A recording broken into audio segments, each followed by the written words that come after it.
There's no quad walk this week, though. The Orange on the road to take on UNLV, and Coach joins us now a couple days earlier than normal. Early trip out to Las Vegas. Fran, always great to chat with you, and I guess we'll start with, before we move on to UNLV, let's start with the Holy Cross game. Did you and your staff get out of that game what you were hoping for? Some of it, yeah. We got out pretty healthy a little bit, you know. I think we had one injury, but so healthy we definitely got out. We got a win. And then you just got to take the rest from there. But it was pretty cool. You know, it was a good game. We got a lot to do. Still got a lot to work on as a football team, starting from the head coach on down. So, but we're excited about where we are right now. All right, let's talk about some of those things that you got to work on. And you had said going in that you wanted to be able to run the football. And, again, numbers-wise, you guys did that, right? I mean, you had 171 net yards of rushing, and LeQuint finished with 83. Did you feel like the running game, do you feel like it's where you want it to be? And if not, what needs to change to kind of get it a little bit more reliable, I guess we should say? I mean, I think it's there. It's just that sometimes, like, we doing RPOs, so about 12 to 15 of those could have been runs, but they were like passes off of what you get from the defense. So, you know, we try to take what they give. So, like, that's one of the reasons, instead of just straight a run, we want to have two options, because when you got a really good quarterback, you want to take advantage of his intelligence and not put yourself where it's just one play and they're all coming down and they're loading the box. If they're going to load the box, we want to be able to, throw. One of the guys who benefited from that certainly was Jackson Meeks. Breakout performance for him, 10 catches, over 150 yards and a touchdown. Yesterday named ACC Receiver of the Week. I know you got a sneak peek last year at Georgia at what he can do. What is the ceiling for him? Still a young guy. I mean, what is the ceiling for him as a receiver, and does he remind you of anyone? Can you compare his skill set to anybody that either you've coached or you've seen? I would just say he's really crafty. He really appreciates the run game, you know, because he can block his butt off. He's competitive, so he helps his own special teams. And, I mean, you just got to keep working, you know. He just has to keep working. Reminds me of anyone you've seen? I don't know really who he will remind me of. He reminds me of himself. I'm just trying to get the best version of him, you know, but I think he's a tough guy. So whoever you feel is a wide receiver that loved the block, that did everything, or it's probably Hines Ward type, you know, something of that nature. Just a guy that was going to block and you was going to compete when you went against him every day. And he was just going to try to make sure that you were at your best, because he's competitive. You know, staying with the pass catchers, Coach, a popular question that we've been getting on our show has to do with Oronde Gadsden. Some fans are concerned that he hasn't looked right the last couple of games, just 3 combined catches in the last 2 games. Is there anything going on with Oronde, injury or anything, or is it a case of maybe defenses, you know, giving him a lot of their focus, which is, you know, understandable. He's going to be playing in the NFL someday. People just giving him a lot of their focus. I mean, he's not injured.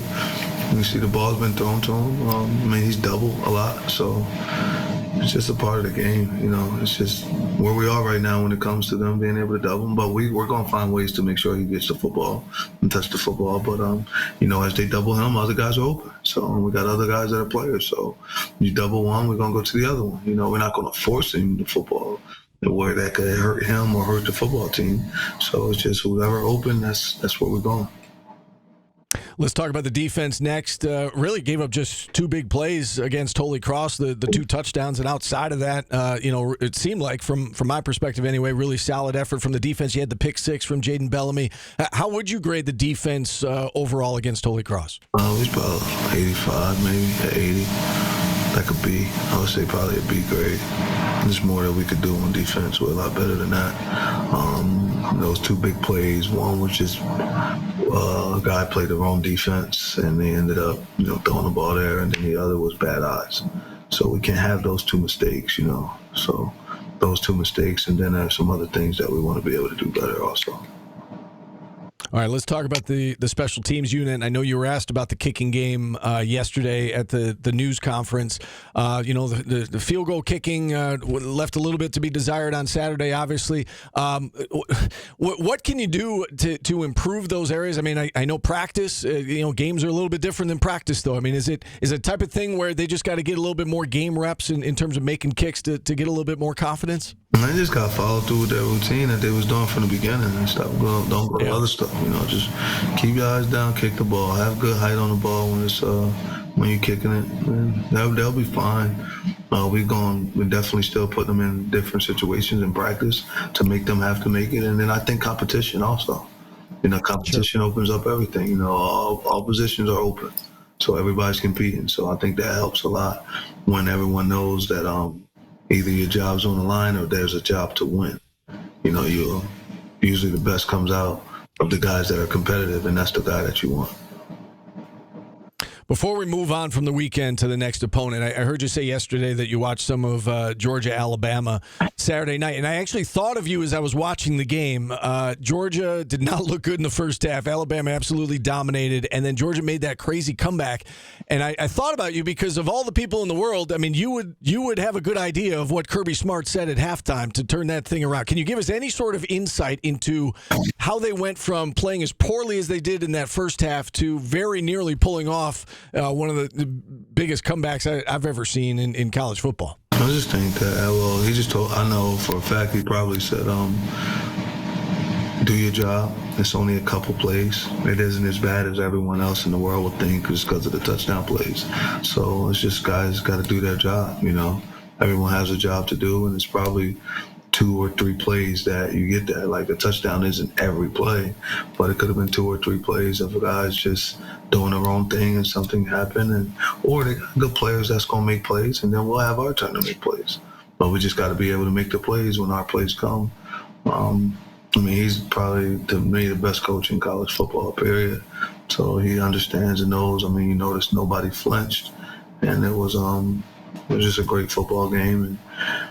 And that's the type of team that you want. I think he's the best that does it right now. No one could build a football team the way he's been able to go and build that football team and make those guys just focus on their job at task. And pretty sure he already has them ready to move on to the next. Yeah, one more on that. As you're watching that game, Coach, are you watching it as a coach, or are you watching it just like for enjoyment and like as a fan, for lack of a better term? Or are you like analyzing it as you're watching and learning some things along the way? I'm watching it as a coach because I understand what they're running and things of that nature. So I'm watching it as a coach and just, I don't know, I feel like I'm on the team still, It's like they're being a part of it, I want to just how that happened to us like that and just going different ways. So it was the first time I got to really watch the offense, because when I'm there, the whole time the offense was on the field, the defense was actually going over things. So that was my first time of getting to look at the offense the entire football game, Yeah, what a game it was. All right, let's look ahead now to this next opponent for you guys, a UNLV squad that was in the headlines last week. A lot of talk about the starting quarterback opting out and what are they going to do. And, it's right before a conference game against Fresno State. And what do? They go out and they win 59-14 and didn't skip a beat on offense. What stands out to you about this opponent, and especially what stood out to you from that game Saturday night against Fresno State? They just did a good job. They got a lot of playmakers, starting with Haas Malik Williams. The receivers, Ricky and Jaden, Kane, all those guys can play football. Running backs, I think, are really good. The coach just got a good system, and his system just goes. It doesn't matter if they're up or they're down. They keep going. At some point, they know that plays will come. Guys don't know who to stick from the defensive side. It's hard. Wondering who to run with, them doing different things. So that's a lot of motions and stuff like that, moving. So they just do a good job. And then, they have a good defense where all those guys are running around. I like the linebacker Woodyard, and they got 2 really good corners. They got Powell. They got 95 on the defensive line. They got a bunch of guys that could play ball. So those guys are doing well, and they playing together. We get to go compete, though. We're ready to go out. We're ready to go to Vegas, Ready to go to Vegas. Hitting the road. Football. Yeah, we're ready to go play football. I was going to say, you're hitting the road for the first time, leaving a day early because of the long trip. And I know we touched on this when Stanford came here, and you said, I don't know what the big deal is when somebody comes from the west to the east. Now, you guys are going from the East Coast to the west. You're going to play what is a 9 p.m. Eastern time game on Friday night. Is there anything that changes with a long trip versus a short trip when you're going out west other than just, leaving a day early to give everybody a chance to acclimate? Do you do anything else differently as a coach or as a staff? I mean, we did something different early in the week when it came to the time to try to be ready for that time of practice. But, I mean, everything's still the same. And, of course, this is my first time doing everything. So everything that we do is our first time because it's my first time. So, like being in charge of it and leading and doing it that way. But we're just focused. The same thing. We're not changing up everything that we do. We're just kind of focused on everything and try to keep everything as much as normal as possible. So that way, when it's time and when we get there, we can just get right into it. Everything will be as normal as possible. But we're not about to go there and go to the movies and do all that stuff. We're just going to go. It's a business trip. Yeah, it's a business trip. All right, and just last one for you. What does this game come down to on Friday night? From the outside looking in, it looks like there's going to be a lot of points scored. Both these offenses have it rolling. In your mind, what does this game come down to? Whoever got the most points win. You know what I mean? It's going to come down to whoever got the most points win, but just execution, on both sides of the football. In all three phases, guys just being able to execute, being able to compete and just do your job. We're going to go compete, though. We're going to go and compete. We want to go and have fun. They got a good football team.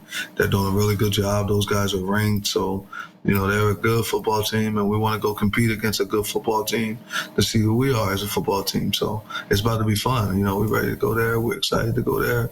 We're in Vegas Friday night. We the main event, it's almost like Mayweather, you know what I'm saying? We're ready to go down there. Sure. We're ready to go. We're ready to compete, though. We're going to be ready to go down there and compete. We want to go have fun, So I'm excited about that. You said it's going to be a lot of points scored. Is that what you stated? Well, I said it seems like from the outside looking. I think again, not that you're looking at point spreads and whatnot, but Vegas has the over under at 66.5 or something. It's Vegas is expecting a lot of points to be scored. Let's put it that way. Cool. Yeah.